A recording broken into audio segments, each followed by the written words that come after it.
Have you ever been in a situation that was so scary and confusing that you just didn't feel like you were there anymore?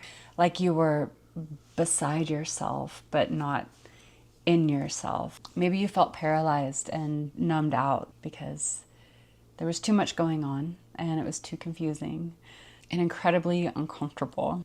Now, I want to talk about why that is so common and completely normal, and also the dangers of becoming dissociated and disembodied when we're in these circumstances. And then I'm going to show you my favorite, most effective go-to tool so that I can have clarity and peace of mind again. Okay, so first, why is this normal?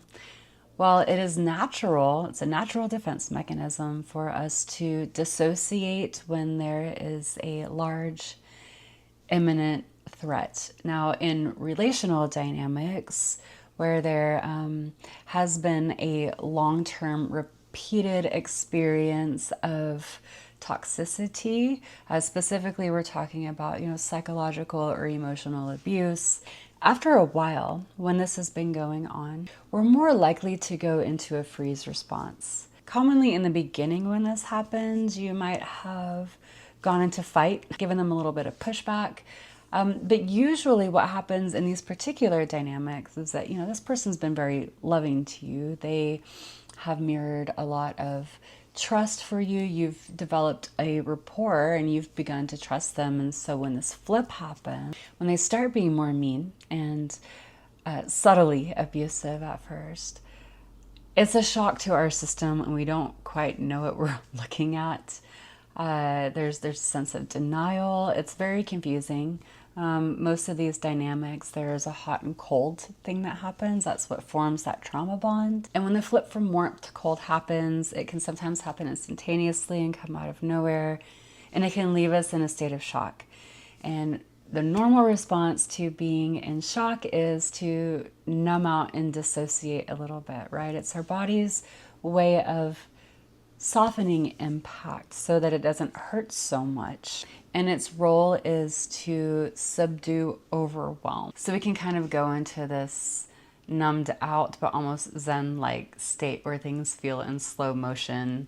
And, usually we're up here in our heads trying to logically figure out the next step. Like our brain really takes over in those moments and we're trying to connect dots, figure out where the exact threat is coming from, and plan our next action step. So a lot of our presence, comes up from our body into our mental sphere, and we're very aware of what is outside of us. Usually we become hyper vigilant. So anyone who's experienced trauma or complex trauma knows what it feels like to experience hypervigilance. And there's a sensation of being outside of yourself where all of your awareness is on your surroundings. Like you're not really inside of yourself. Your nervous system is being tasked to scan for a threat. Your energy is outside of yourself, looking around, monitoring the spaces and the people around you. So you're not actually in your body, you've vacated, because that's how hypervigilance works, right? So this does serve a purpose. There is great intelligence in the nervous system's ability to do that. However, if we get stuck there, it can cause problems. And unfortunately, it can end up leaving us more susceptible to similar situations like that. So when we're not embodied, when we're outside of ourselves, it is a lot easier for us to be co-opted, right? When we are managing the perceptions and the realities and even the emotions of others around us in order to stay safe. Obviously, if we are in an abusive dynamic, that is the natural fawning response to keep us safe. When we are outside of ourselves and not embodied, it's so much harder for us to hear the wisdom of our intuition. The wisdom of our intuition is primarily in our body, in our soma. And it's kind of contrary to what a lot of religious and spiritual Dogmas tell us that we want to ascend from the body, that all of the wisdom is outside of the body and the astral realms.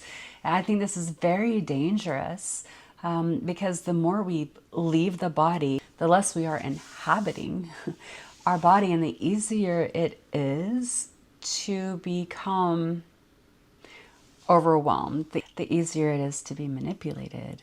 And this is a really important part of a narcissistic and abusive power dynamic. A primary tactic used by this type of person is to destabilize you. So when you're destabilized and confused and outside of yourself, you're so much easier to control. It's easier to implant beliefs in you. You know, if you're not sure, you don't know where your center is, where north is, it's easier for you to like grab onto the next closest thing, right? The thing that feels strong. And oftentimes one of these people will be posing as the stability that you're seeking. And in those moments, you hand over your agency to them. This is also a big reason why gaslighting works, right? You are very much aware of what you hear, of what you see, of what you smell and taste. Like your senses are giving you practical information about your reality and your environment and what is happening. But then someone comes and tells you, no, that's not what happened. And then you go into your head and you start thinking, wait, really? Wow. You start to rewind and start to replay experiences, and you start to question yourself, and you start to think about the past, maybe other times where you might have been wrong, and you start to spin up and out. And that's what we really have to watch out for. Anxiety lives in the mind. And when someone is blowing hot and cold or gaslighting, so much narcissistic abuse is centered around creating anxiety. It's centered around creating a sense of instability and anxiousness in you, that you're in your head. You're constantly trying to please. You're constantly trying to predict. You're trying to make sure that the other shoe doesn't drop with this person. And that takes you out of your body. And when you're out of your body, you're so much easier to control. You're less likely to feel and really believe the senses. It's easier to second guess yourself. And then it's easier for you to fall for that manipulation because you're not grounded and centered. And you are still trying to please that person. And then you can see how the cycle continues from there. So what happens when we're in our body is that we get initially these small impulses, these feelings. And if you think back to times when there were warning signs and you felt it, but you dismissed it because maybe you felt bad for feeling that way, or you didn't want to be that picky or judgmental or think something bad about another person. Those are very common reasons we dismiss our own intuitive impulses that live in our physical body. But if you think back, you'll probably remember an impulse. And those are so much easier to feel when we have descended into our bodies. When we are centered in our own body, we're actually more safe to be around. It makes us more secure. We're much more aware of our emotions and we're able to process them easily. It's less likely that we're going to, also get possessed by these intense emotions and, go into an irrational thought spiral and freak out, which is what happens in toxic dynamics. And, none of us are immune to that. But we can cultivate a level of emotional maturity to be able to be in our body and experience the intensity of emotion as we're feeling it and listen to its message. But if we leave the conversation, if our presence leaves the conversation, then the emotion can completely inhabit us and take control. This might sound kind of extreme, but I think about the term possession, and this is what comes to mind, right? When we leave our bodies and we're like in our head and our thoughts or somewhere else, then it's so much easier for our emotions to take control and for us to spin out and maybe even cause harm because we're not in the driver's seat anymore. And also when we are dealing with, you know, a narcissistic person or another cult-like dynamic, it's so much easier to adopt those dogmas or those perceptions.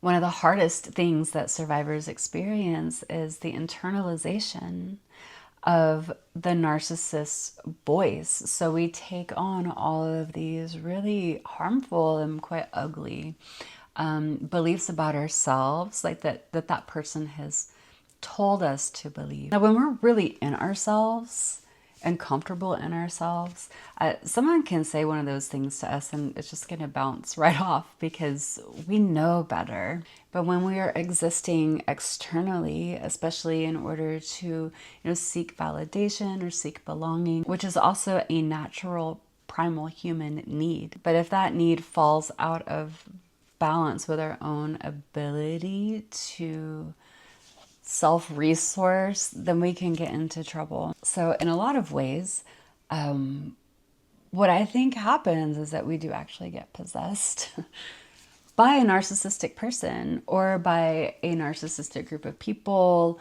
or, you know, social construct, whatever it is. You know, it inhabits your thought form and it inhabits how you feel about yourself. And then it takes over your self-image, like your entire relationship with yourself and who you think you are. And that is the part that takes so long to heal from these situations and relationships because we have let someone else come in and given them agency to dismantle our reality. Not consciously, obviously, but these situations can be a massive wake-up call to, you know, like how often we have been outside of ourselves and the importance of being in our body. Okay, so I'm going to invite you to do this exercise with me. It's a really good one to do first thing in the day, or especially if you've just had an experience or anytime you're feeling shook or like in your head, if you're replaying scenarios, not grounded and uncomfortable. I find this helps so much every time. All right, you ready? So find yourself in a comfortable spot. We're just gonna call ourselves back into our body. And this might feel silly at first, just give it a try and then see how you feel afterwards. Okay, so we're gonna do light taps. It's nice to feel your skin, your boundary to bring yourself back in, okay? So here we go. And say this out loud with me, all right? I call myself back into my body. I call myself back into my body. I call myself back into my body. Imagine yourself just coming into your body. I call myself back into your body. You tap your feet, you tap your legs all over.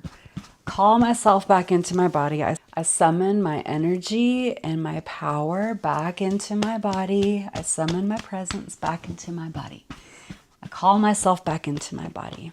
Thank you. I call myself back into my body. Just keep tapping. Call yourself back in. Keep patting. Call myself back into my body. All right, then I call myself back into my head. I'm gonna get specific here. I call myself back into my cheeks. I call myself back into my face. Be gentle. I call myself back into my eyes.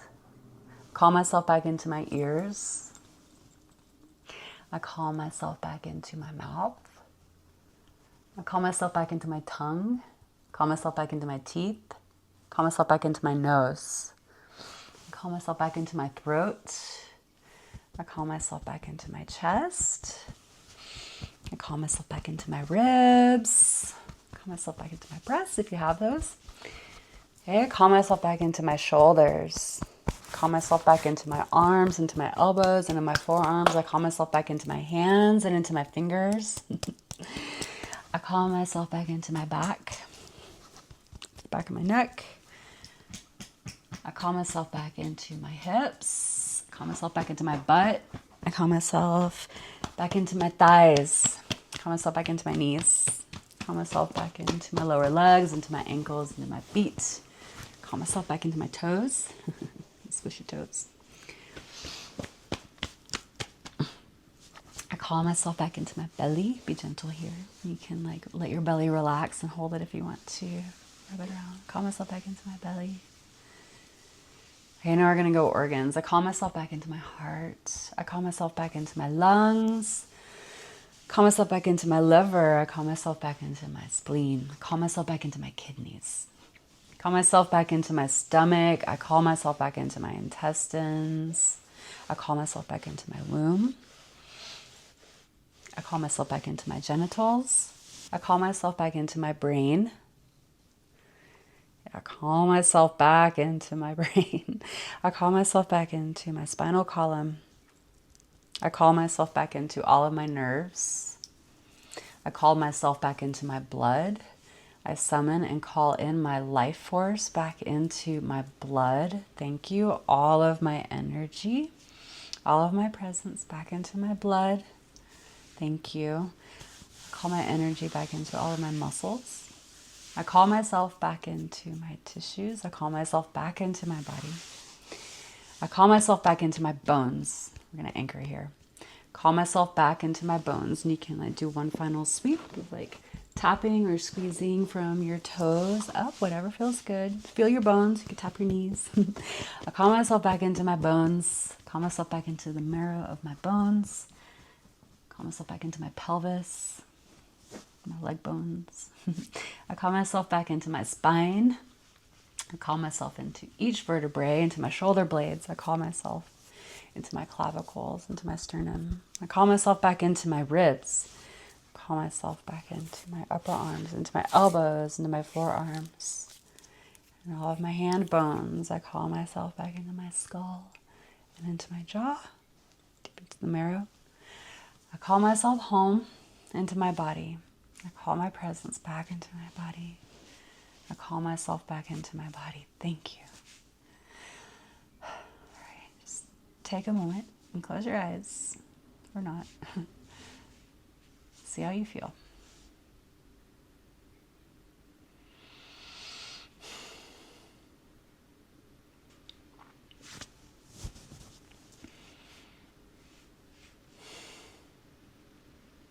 Are you more present? Do you feel just a little bit more calm, a little bit more grounded, a little bit more aware, peaceful?